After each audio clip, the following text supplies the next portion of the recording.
Why does YouTube owe coryxkenshin an apology? So a couple of days ago, coryxkenshin released a video titled YouTube, Racism and Favoritism, where he exposed YouTube of restricting Cory but not punishing Markiplier for the same short clip from a video game that they both used in their videos. Funny enough, Markiplier once made a video calling out YouTube regarding a 4-year-old video they took down for violent and graphic content because of a silly SpongeBob road rage clip he reacted to. That clip, however, could still be found when searched on their platform, and that is because it wasn't actually breaking any guidelines. But Markiplier got his channel striked for it. Do you know how YouTube responded after this backlash? They reinstated his video and publicly apologized. What does this mean? Well, first of all, it means that YouTube has been called out numerous of times for having a team of policymakers that either have their own biases or are so clueless they constantly make random and incongruent decisions. And whenever YouTube has been caught, instead of improving on these decisions and finding the source of the problem, they simply apologize and keep going about their business. Now let's make one thing clear. But before I get into the video, please hit the like button and show your support by hitting the subscribe button and notification bell.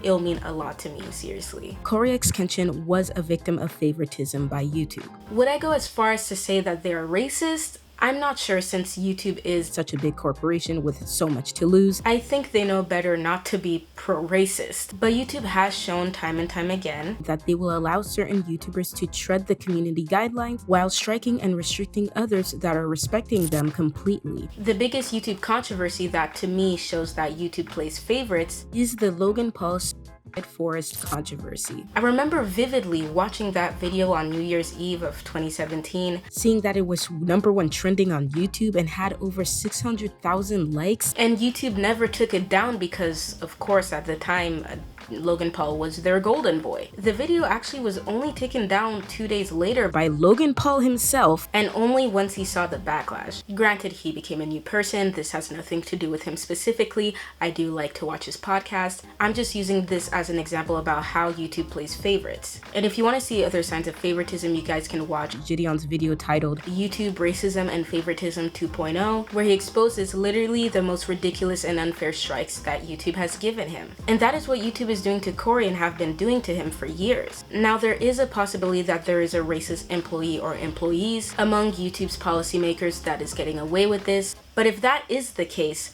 that is very bad. Granted, if I tried to give YouTube the benefit of the doubt, my best argument for their case is they have so many videos to review. I highly doubt they have an employee video reviewer for every video out there. They function on an AI that makes mistakes. Cory and whoever makes an appeal, and the team makes a smart or dumb decision. In Cory's case, maybe the employee genuinely thought he made a mistake and removed Cory's restriction, thinking that solved the problem, but as Cory said in his video, they understood the narrative he was pushing when he responded to their decision, so they made an even dumber decision by re-age restricting the video along with Markiplier's video, which honestly they should have done in the first place, or at the very least after Cory's first appeal. So considering that Markiplier, who is one of coryxkenshin's peers, was able to receive an apology and have his video reinstated after getting their channel striked over a silly video, then coryxkenshin should get the same treatment as well. He should be apologized to for this inconsistency in decisions, or at least have an explanation for why they re-age restricted the video. Why did that happen? They never explained this part. But to conclude, YouTube obviously plays favorites. I don't believe they're racist. They try to uplift Black creators all the time, which I agree with Cory. Makes us seem like we're incompetent creators that need to be highlighted more than others. But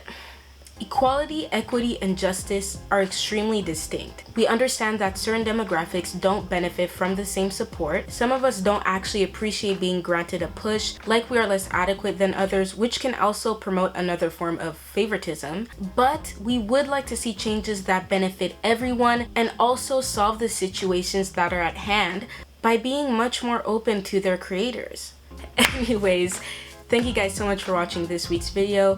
If you enjoyed, please hit the like button, please subscribe and support my channel. I left for a little while because I was sick, but now I'm back. Let me know in the comments, what do you feel about this type of format of videos? It took me so long to edit this. It's probably so late, and I don't think this topic is probably, people probably don't care already anymore, but it doesn't matter. I'm still gonna put out what I have to say about it.